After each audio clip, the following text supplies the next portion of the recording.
Halo teman-teman kos-kosan, gimana kabar kalian? Baik-baik saja kan? Jujutsu Kaisen chapter 264 telah dirilis di situs Manga Plus. Tapi karena kesibukan, Abdikos baru bisa membahasnya sekarang. Yap, banyak hal menarik yang terjadi di chapter 264 ini. Seperti biasa, karena di pembahasan spoiler, Abdikos jelaskan alur ceritanya. Di pembahasan chapter, Abdikos akan jelaskan detail menariknya. Yuk langsung aja kita mulai pembahasannya. Check it bro.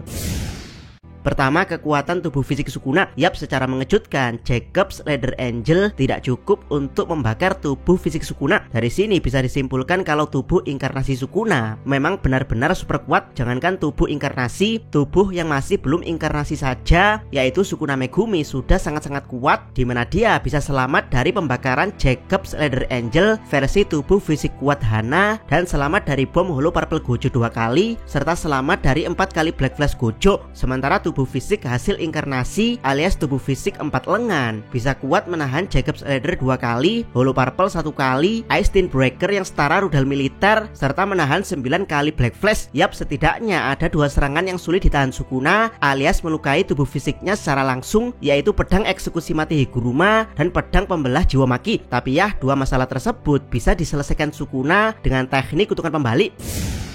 Kedua, alasan Sukuna bisa selamat dari Jacob's Ladder. Kekuatan tubuh fisik bukan satu-satunya alasan Sukuna bisa selamat dari Jacob's Ladder Angel. Ada beberapa trik dan kondisi yang membuat Sukuna bisa selamat dari Jacob's Ladder. Pertama, Sukuna menggunakan puing-puing sebagai pelindung, di mana Sukuna menghancurkan tanah untuk mengarahkannya ke atas. Buat yang tidak tahu, walaupun Jacob's Ladder sangat powerful, tapi ini bukan tipikal serangan destruktif pada benda non-kutukan. Jadi ya, Jacob's Ladder hanya kuat pada benda yang berbau kutukan, baik itu roh kutukan, objek kutukan, atau para penyihir yang punya teknik kutukan bawaan. Jadi ketika Sukuna yang berupa objek kutukan tubuhnya tertutup oleh puing-puing, maka Sukuna tidak 100% terkena serangan Jacob's Ladder Angel. Puing-puing ini berfungsi sebagai tempat berpijak Sukuna, sekaligus menghalangi Sukuna dari terkena serangan langsung Jacob's Ladder secara sempurna. Kondisi kedua adalah serangan Jacob's Ladder Angel, walaupun maksimum output tapi bukan di dalam domain. Jadi tidak ada efek pasti kena pada Sukuna atau efek pasti kena yang dikhususkan pada Sukuna.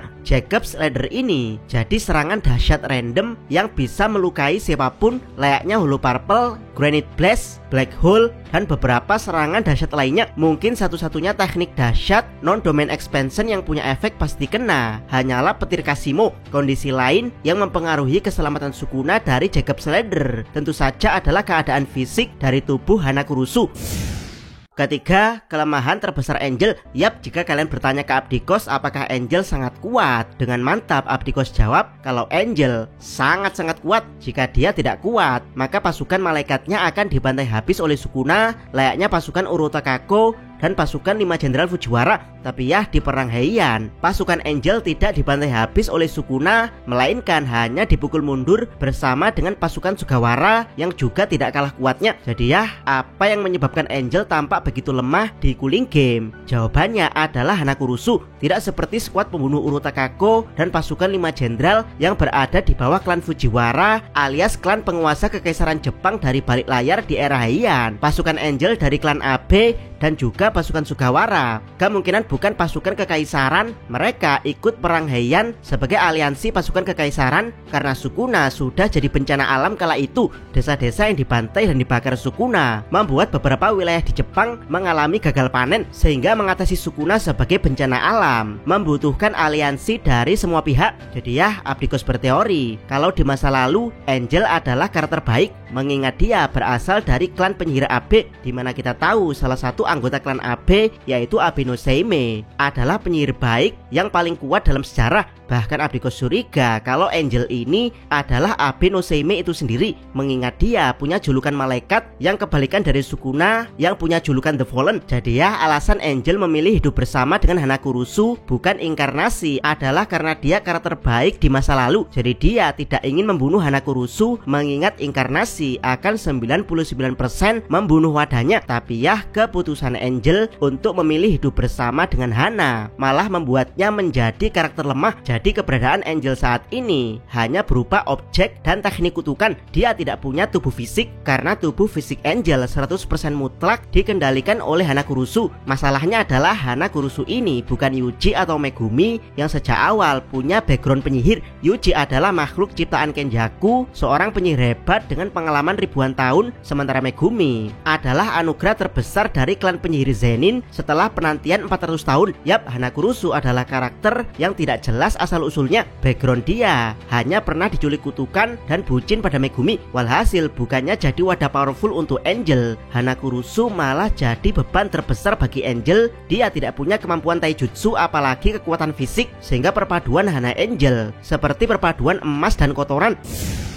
Keempat, alasan Todo menyelamatkan Hanakurusu. Yap, mungkin teman-teman bertanya-tanya kenapa Todo yang sudah terluka parah masih ngotot untuk menyelamatkan Hanakurusu, bahkan secara gentle menerima Black Flash Sukuna. Jawabannya adalah karena ini bagian kontrak dengan Angel. Yap, setelah Angel gagal membunuh Sukuna karena kebodohan Hanakurusu, Angel jadi tahu kalau wadahnya adalah seorang beban sejati. Dari sini ia ogah kembali ke pertarungan. Tugas dia selesai setelah membebaskan Gojo Satoru dari Prison Realm. Tapi ya, Yuta membujuk Angel untuk mau kembali ke pertarungan meski cuma sekali, karena Yuta membutuhkan teknik Angel sebagai kartu as kedua. Dari sinilah kemungkinan ada kesepakatan Angel dengan Yuta, yaitu dia mau masuk kembali ke pertempuran asalkan tubuh wadahnya, yaitu Hanakurusu, diselamatkan oleh para penyihir dengan cara apapun. Dan ya, karena Yutanya sudah turu, maka tugas menyelamatkan Hanakurusu diambil alih oleh Todo. Yap, Todo melindungi Hana dari Black Flash Sukuna dalam keadaan terluka parah.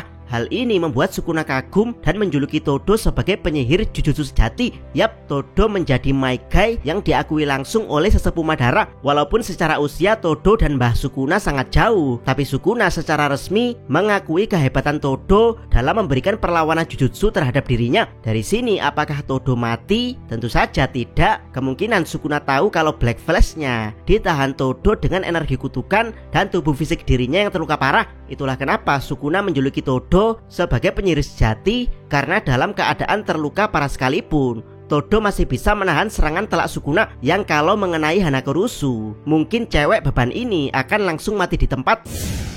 Kelima, kejeniusan Sukuna dalam mempelajari pertarungan. Yap, di sini kita kembali ditunjukkan bagaimana jeniusnya Sukuna dalam mempelajari pertarungan yang pernah dia lakukan. Jika Gojo memaksakan dirinya untuk mendapatkan teknik kutukan pembalik setelah 2 kali Black Flash, sehingga bermodalkan teknik kutukan pembalik yang dipaksakan tersebut, Gojo berusaha mempercepat kembalinya teknik kutukan yang terbakar untuk mencapai Hollow Purple, yaitu dengan mengabaikan otaknya yang terluka dengan memindahkan peran teknik kutukan pada bagian otak yang lain. Sukuna pun tidak ingin mengambil jalan yang sama dengan Gojo. Dia membiarkan teknik kutukannya tidak bekerja setelah domain agar teknik kutukan yang terbakar tersebut kembali secara alami. Hasilnya adalah Sukuna tidak bisa memaksakan dirinya menggunakan teknik kutukan pembalik. Dia bertarung hanya dengan tubuh fisik dan menghalalkan segala cara agar bisa tetap hidup tanpa perlu RCT, seperti memompa jantung yang rusak dengan energi kutukan dan membiarkan lengan yang terpotong tetap terpotong, serta mempermainkan kematian dengan Binding Vow, alih-alih memanfaatkan Black Flash untuk menggapai output RCT seperti Gojo. Sukuna memanfaatkan Black Flash tersebut untuk menggapai output energi kutukan demi bisa membuat domain expansion palsu. Dan ya, ketika output RCT Sukuna kembali secara alami, maka Sukuna langsung bisa menyembuhkan semuanya secara alami, dimulai dengan lengan, kemungkinan berikutnya adalah jantung, baru yang terakhir adalah bagian otak yang lain yang berisi teknik kutukan dan domain expansion. Dari kesembuhan fisik saja, Yuji langsung beda level dengan Sukuna, di mana semua dismantle jiwa dia gagal mengenai Sukuna yang bergerak dengan super cepat. Yuji pun balik dihajar Sukuna. Tidak bisa dibayangkan jika jantung dan otak Sukuna juga selesai diregenerasi, sehingga teknik kutukan dan domain expansion Sukuna kembali secara sempurna. Keenam, peran Yuta dalam kesuksesan domain expansion Yuji. Yap, jika kalian berpikir Yuta menjadi beban layaknya Hana setelah dia turu dan serangan Hollow Purple serta Jacob's Ladder dia berhasil diregenerasi Sukuna setelah RCT Sukuna kembali, kalian salah. Yuta punya peran penting meski dia sudah turu, yaitu membakar teknik kutukan Sukuna setelah domain, sehingga Sukuna butuh waktu untuk melakukan domain lagi. Jadi ya, Sukuna tidak bisa bereaksi apapun saat Yuji membuka domain. Ketujuh, apakah domain Yuji akan jadi akhir dari Sukuna Kaisen? Yap, setelah output RCT kembali, Sukuna menyembuhkan tubuh fisiknya terlebih dahulu dan mengoverpower Taijutsu Yuji. Walaupun ini terlihat seperti kemenangan bagi Sukuna, tapi ini sebenarnya adalah kesalahan fatal. Yap, setelah dihajar Sukuna dengan kekuatan fisik yang overpower, Yuji tiba-tiba menggunakan domain expansion karena output RCT Sukuna masih fokus untuk menyembuhkan tubuh fisik. Maka Sukuna tidak bisa membalas domain expansion Yuji dengan adu domain, sehingga Sukuna dipaksa masuk ke domain Yuji yang di video sebelumnya Abdikos teorikan kalau domain ini langsung menyerang jiwa Sukuna seperti keahlian utama dari Yuji, yaitu menyerang jiwa seseorang. Yap, jika di pembahasan awal Abdikos bilang kalau tubuh fisik Sukuna sangat kuat, bahkan bisa selamat dari semua serangan dahsyat seperti Thin Icebreaker, Jacob Slider, dan Hollow Purple. Tapi tidak dengan jiwa Sukuna. Yuji ingin menghadapi Sukuna langsung di init domainnya, yaitu alam jiwa. Dari sinilah pertarungan jiwa antara Yuji dan Sukuna yang pernah terjadi sebelumnya akan terjadi lagi. Bedanya, jika di pertarungan jiwa sebelumnya Yuji masih selevel Kurocho, sehingga jiwa dia bisa dengan mudah dibantai Sukuna. Kali ini jiwa Yuji sudah jauh lebih kuat, bahkan bisa dikatakan selevel dengan jiwa Sukuna. Jadi ya, akhir dari Sukuna Kaisen masih belum diketahui karena seperti yang kita tahu, di pertarungan alam jiwa sebelumnya Sukuna masih bisa menggunakan teknik menebas dia. Jadi kemungkinan di pertarungan jiwa kali ini Sukuna masih akan bisa menggunakannya, atau mungkin Sukuna juga bisa menggunakan teknik api di sini. Tapi ya, sama dengan Sukuna, Yuji kemungkinan akan bisa menggunakan teknik dead painting dan teknik shrine versi dirinya. Jika memang Jujutsu Kaisen akan sering libur seperti sekarang, maka Abdikos yakin domain Yuji adalah akhir dari Sukuna Kaisen. Tapi kalau Jujutsu Kaisen kembali seperti semula, yaitu 3 minggu rilis chapter dan 1 minggu libur dalam 1 bulan, maka Sukuna Kaisen tidak akan berakhir di sini, alias Sukuna akan bernasib sama seperti Kurama untuk menjadi iblis baik yang membantu Yuji melawan bos terakhir yang sebenarnya di Jujutsu Kaisen. Bagaimana menurut pendapat teman-teman? Apakah ini akhir dari Sukuna Kaisen atau akhir dari Sukuna jahat digantikan dengan kebangkitan Sukuna baik? Silahkan tuliskan komentar kalian di bawah. Jangan lupa subscribe channel Otakos dan jangan lupa share video ini. Abdikos salam. Mi.